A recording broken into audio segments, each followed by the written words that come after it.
Imagine un monde où tu peux vivre tranquille, mais seulement si tu es au-dessus de 2500 mètres d'altitude. En bas, c'est l'enfer, littéralement. Des créatures venues de nulle part ont transformé la Terre en terrain de chasse. Bienvenue dans Altitude Dead Zone, titre provisoire, l'un des scénarios post-apo les plus stressants que tu as jamais vus. Prêté? Accroche-toi, ça va être un ride.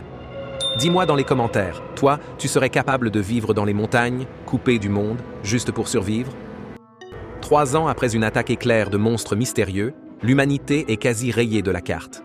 Seuls les endroits au-dessus de 8000 pieds, environ 2500 mètres, sont safe. Les créatures ne peuvent pas monter. En bas, c'est un no man's land. On suit Hunter, un ado asthmatique qui vit avec son père, Will, dans un petit village de survivants dans les Rocheuses, Colorado. Hunter est curieux, il mate souvent les autres communautés à la longue vue. Problème? Descendre sous la ligne de sécurité. Mort quasi assurée. Et forcément, il va la franchir. Hunter veut juste voir s'il reste d'autres jeunes ailleurs, mais en revenant, un truc fluo rouge le suit. C'est l'une des créatures. Course-poursuite, il sprinte vers la ligne de sécurité, franchit la limite de justesse, et la bête s'arrête net. Respire. Cœur qui bat à 200 battements par minute. Will, son père, pète un câble en apprenant ça. Pas seulement parce que c'est dangereux. Hunter a des poumons fragiles. Chaque nuit, il dort avec une machine à oxygène. Un sprint comme ça égale risquer l'arrêt respiratoire. Si t'as kiffé cette intro, reste branché y. On va plonger dans la survie extrême, la chasse aux filtres d'oxygène et les secrets de ces monstres. Tu vas voir, il y a des révélations de fou. La limite d'altitude, c'est hyper malin comme concept. Ça transforme la planète en un jeu vidéo grandeur nature avec zone safe et zone mortelle. Les monstres, ils ne montent pas, mais on sait pas pourquoi. Et Hunter, c'est littéralement l'ado typique du monde post-apo. Il veut juste une vie normale, mais chaque sortie, go danger mortel. Will part chasser avec Caddy, l'ami de sa défunte femme Tara, et on sent que Hunter souffre d'être seul, isolé des autres jeunes. C'est plus qu'un manque, c'est un vrai traumatisme. Pendant ce temps, Na, scientifique du village, bricole des balles expérimentales avec des morceaux d'écailles de monstres quasi indestructibles. L'ambiance est posée, tension, survie et culpabilité. Et c'est là que l'histoire commence vraiment. Une décision va tout faire basculer. On est dans un monde où l'air est libre, mais la terreur est en bas. Will doit sauver son fils Hunter, et ça veut dire descendre dans la zone interdite. Let's go. Le problème qui déclenche tout Hunter a eu une nouvelle crise respiratoire dans la nuit. Will découvre que le stock de filtres pour la machine d'oxygène est presque vide. Sans filtres égales, Hunter n'a plus de souffle. C'est un compte à rebours. Will sait qu'il n'y a qu'un seul endroit où trouver ce qu'il cherche, l'hôpital de Boulder. Problème, c'est en plein cœur de la zone des monstres. Mission suicide, mais mission obligatoire. Will prépare Hunter comme si c'était un dimanche normal. Il lui montre comment protéger leurs plants de pommes de terre du froid, comment pêcher. Il veut qu'il se souvienne de ces gestes simples, si jamais il ne revient pas. C'est l'anniversaire de Hunter. Alors Will va jusqu'à acheter le dernier paquet de mac and cheese, son plat préféré, pour un repas spécial. Petit moment doux avant le chaos. Franchement, tu serais prêt à tout risquer pour aller chercher des médicaments pour ton enfant? Ou tu préférerais rester en haut et espérer un miracle? Dis-moi. Départ de la mission. Will sait qu'il ne peut pas y aller seul. Il demande à Na, la scientifique, de l'accompagner, parce qu'elle est la seule à avoir déjà survécu à un aller-retour dans la zone basse. Mais Na refuse au début. Trop dangereux, elle est traumatisée. Will la confronte. « Tu me dois ça, pour Tara. » Il part, persuadé qu'elle finira par changer d'avis. La nuit, Na fabrique une boussole spéciale capable de détecter les monstres à des centaines de mètres. Elle est hantée par des flashbacks. Elle avait déjà tenté d'aller à Boulder pour ses recherches, et c'est là que Tara est morte. Culpabilité plus flashback égale décision. Elle se pointe au petit matin, prête à partir. Caddy rejoint l'aventure. Caddy surprend Will en train de se préparer. Elle le confronte. « T'allais partir sans rien dire ?» On sent qu'elle a des sentiments pour lui. Elle décide de venir arme en main. Trio improbable. Le père, la scientifique traumatisée et l'ami en colère. Mini-analyse. Ici, on a un vrai road trip de survie. Chaque personnage a ses blessures et ses rancunes. Will, c'est le père prêt à tout. Na, c'est la scientifique hantée par ses erreurs. Caddy, c'est l'énergie brute, la colère et l'instinct de protection. Le trio descend lentement sous la ligne de sécurité. Na explique que les monstres ne sont pas juste des bêtes. Leurs écailles sont quasi indestructibles, leur sens ultra-sensible au CO2, et qu'il n'y a qu'une seule façon de les ralentir, leur tirer direct dans le visage pendant quelques secondes. La tension monte. Ils croisent un convoi militaire détruit, récupèrent des armes. Caddy attrape un lance-grenade comme si c'était un jouet. Problème, Na et Caddy commencent à se détester ouvertement, les rancunes éclatent. Ils arrivent au premier gros obstacle, un ancien téléphérique qui traverse une vallée infestée. S'ils veulent gagner du temps, ils doivent le prendre. La boussole de Na clignote, un monstre approche.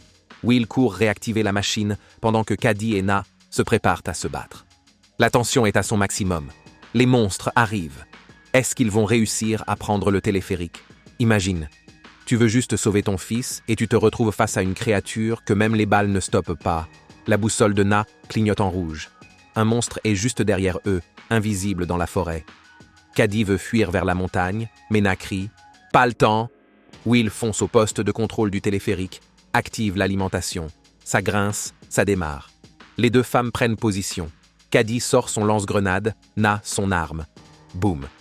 Caddy tire. L'explosion ne fait que ralentir la bête quelques secondes. Elle avance toujours. Will hurle « Montez !» Il et Na sautent dans le téléphérique. Caddy escalade le pylône et saute pour accrocher la cabine. Will la tire à l'intérieur. Tentacule. La créature frappe le câble. La cabine vibre, tout le monde tombe. Ils s'écrasent au sol, heureusement à faible hauteur. Sans réfléchir, ils sprintent vers la ligne de sécurité. Juste au bord, la créature s'arrête net. Ils sont vivants, mais tremblants. Cette scène montre que Will ne veut plus perdre personne. Il tient Caddy à bout de bras, prêt à se faire happer pour elle. Na, de son côté, est paralysé de peur, revivant le moment où Tara est morte. Le trio commence à se souder dans la douleur.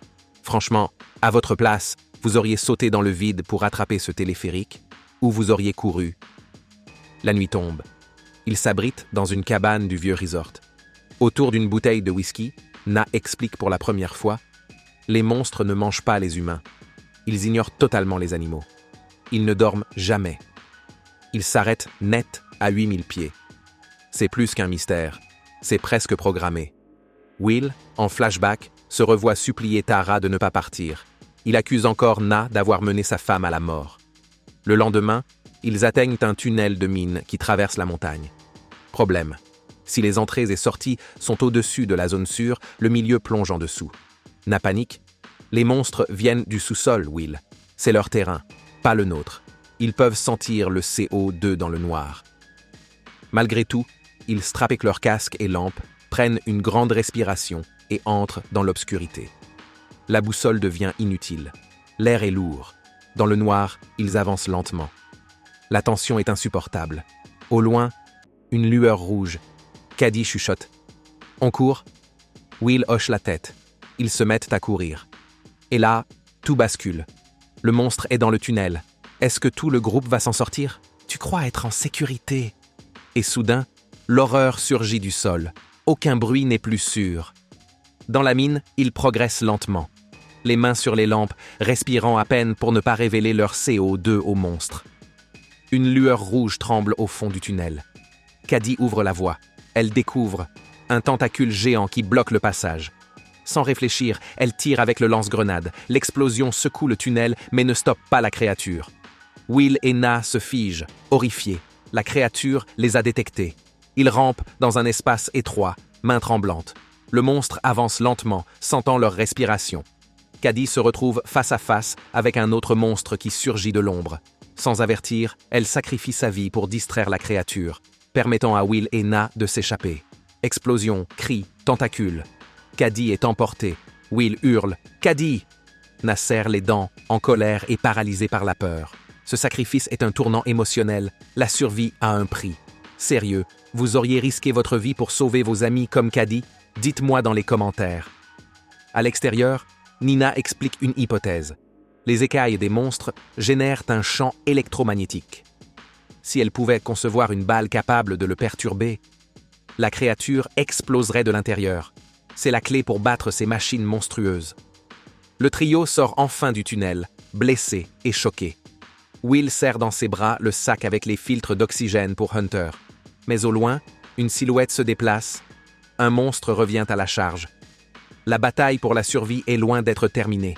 Vous pensez avoir tout vu, mais le vrai cauchemar ne fait que commencer. Nina, concentrée, mélange des produits chimiques et recouvre des balles avec du cobalt, matériau ultra résistant. Son but? Créer des projectiles capables de faire exploser les monstres de l'intérieur. Chaque tir est calculé, précis, un mélange de science et survie. Will, quant à lui, fonce vers la montagne avec les filtres pour Hunter, affrontant les terrains accidentés. Un pneu éclate, le véhicule bascule, mais il continue à pied, poursuivi par les monstres. Les créatures le traquent, sans relâche. À un moment critique, une explosion retentit. Nina tire enfin avec ses balles cobalt. Le monstre s'effondre en éclats flamboyants, révélant son intérieur mécanique. Les monstres ne sont pas biologiques. Ce sont des machines programmées, conçues pour tuer des humains, mais incapables de dépasser 8000 pieds. Origine extraterrestre? Expérimentation humaine? Le mystère reste entier. Alors, alien ou expérience top secrète? Quelle théorie vous branche le plus? Drop vos idées. Will et Nina retournent au village avec les filtres. Hunter les accueille en larmes.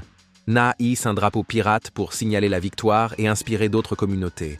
Les habitants fabriquent des balles cobalt artisanales. Une volonté collective se forme. Combattre et reprendre le contrôle. On voit des explosions à l'horizon, des machines détruites. L'humanité contre-attaque. Les balles cobalt ont été inspirées par des aimants ultra puissants et résistants à la chaleur. La stratégie combine science, ingénierie et courage humain. Si vous voulez voir plus de vidéos où la science rencontre l'horreur et le suspense, like, commente et abonne-toi. Et surtout, partage cette vidéo avec un ami, parce que vous ne voudriez pas être seul face à ces monstres. Le film se termine sur un espoir tangible, montrant que l'humanité peut riposter, même contre l'impossible.